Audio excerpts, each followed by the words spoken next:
అమరావతికి గేట్వేగా ఉన్న విజయవాడను పర్యాటకంగా మరింత అభివృద్ది చేసేందుకు అడుగులు పడుతున్నాయి. ఆధ్యాత్మిక, సాంస్కృతిక, సాహిత్య, పర్యాటక కేంద్రంగా విరాజిల్లిన విజయవాడకు పూర్వ వైభవం తీసుకొచ్చేందుకు రాష్ట్ర ప్రభుత్వం తీవ్ర కసరత్తు చేస్తోంది. కృష్ణా తీరంలోని బెజవాడ నగరాన్ని వివిధ రంగాల సమగ్ర అభివృద్దితోనూ పరుగులు తీయించాలని రాష్ట్ర ప్రభుత్వం భావిస్తోంది. కొన్నేళ్లుగా కుంటుపడిన ప్రగతిని మళ్లీ పట్టాలపైకి ఎక్కించేందుకు అన్ని వర్గాల ప్రజల్ని భాగస్వామ్యులు చేసేందుకు ఎన్టీఆర్ జిల్లా యంత్రాంగం విస్తృత కసరత్తు చేస్తోంది. బెజవాడ దుర్గమ్మ ఆలయంతో పాటు ప్రకాశం బ్యారేజీ అందాలు, నది మధ్యలో ఉన్న భవానీ ద్వీపం సోయగం, సమీప ప్రాంతాల్లోని చారిత్రక, వారసత్వ సంపద విశేషంగా ఆకట్టుకుంటుంది. అమరావతిని రాజధానిగా ప్రకటించిన తర్వాత అందరి చూపు విజయవాడ వైపే, అన్ని అడుగులు బెజవాడ వైపే సాగుతున్నాయి. దేశంలో ఎక్కడ్నుంచైనా నగరానికి చేరుకునేలా రోడ్డు, రైలు, వాయు మార్గాలు అదనపు బలం. తెలుగుదేశం ప్రభుత్వం హయాంలో విజయవాడ అభివృద్ధి పరుగులు పెట్టగా గత 5 ఏళ్లు తీవ్ర నిర్లక్ష్యానికి గురైంది. పర్యాటకులను ఆకర్షించేలా ఎన్నో ప్రదేశాలు ఇక్కడ ఉన్నా పర్యాటకులను ఆయా ప్రదేశాలకు తీసుకెళ్లే నిర్దిష్టమైన నెట్వర్క్ లేదు. దీంతో పర్యాటకం పడకేసి ఎన్టీఆర్ జిల్లా అభివృద్ధిపై ప్రభావం చూపుతోంది.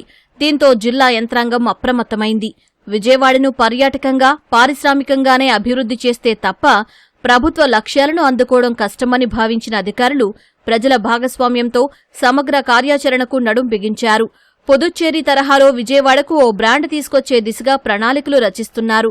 ప్రభుత్వ శాఖలు, chamber of commerce, hotel association, ఇతర సంఘాల సాయంతో పర్యాటక ప్యాకేజీ రూపొందించనున్నారు. వైబ్రెంట్ విజయవాడగా తీర్చిదిద్దేందుకు ఓ లోగోను కూడా రూపొందించాలని అధికారులు భావిస్తున్నారు. వివిధ సంఘాలతో ప్రత్యేక సదస్సులు నిర్వహించి అందరి అభిప్రాయాలు సేకరిస్తున్నారు. టూరిజం అంటే విజయవాడకు మెయిన్ ఒకటే వస్తారు. ఎప్పుడు విజయవాడ అనగానే దుర్గాగుడి ఒకటే వాళ్ళ మైండ్లో ఉంటుంది. ఎలాగో విజయవాడకి వస్తున్నారు, గుడికి వస్తున్నారు కదా, అదైన తర్వాత what else we can show them. Okay, ఒక అట్రాక్షన్ ఏదో ఉండాలి కదా, సమ్ ఇన్స్టిట్యూషనల్ సపోర్ట్ ఉండాలి కదా. టూరిజం ఎప్పుడు గ్రోత్ అవుతుంది? ఒక సర్టెనిటీ ఉన్నప్పుడు. అరే అక్కడికి వెళ్తే మనకు ట్రాన్స్పోర్టేషన్ ఛార్జ్ అయితేనేంటి, ఫుడ్ ఛార్జ్ అయితేనేంటి, అకామిడేషన్ ఛార్జ్ అయితేనేంటి, దర్ ఇస్ ఎ ఫిక్స్డ్ ఇది సర్టెనిటీ. అందుకే మేమేం చెప్తున్నాం, ఇప్పుడు ఏం ఆలోచిస్తున్నానంటే టూరిజం ప్యాకేజ్ చేద్దాం మనం. ఈ గ్రేడ్ హోటల్ రూమ్ అంటే ఇన్ని రోజుకి ఇంతే ఉంటుంది రేటు, అది మారదు. That will be certified by the tourism council.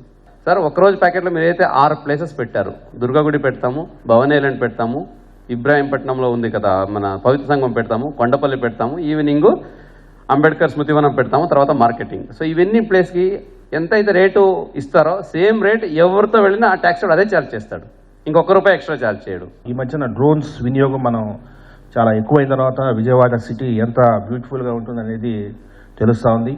అమ్మవారి టెంపుల్ పక్కన కాలువల పక్కన ఆహ్లాదకరమైన నది, ఇవన్నీ చూస్తుంటే ఇది చాలా అద్భుతమైన ప్రదేశం అన్న విషయం మనకు ఇక్కడ ఉన్న వాళ్ళకి తెలుసు. బట్ బయట నుంచి వచ్చిన వ్యక్తులకి విజయవాడ అంటే ఇది ఒక పెద్ద పల్లెటూరు అన్న వ్యక్తులకి కొంత ఈ గ్రోత్ చూస్తే ఖచ్చితంగా ఇందులో విజయవాడలో చాలా స్కోప్ ఉంది.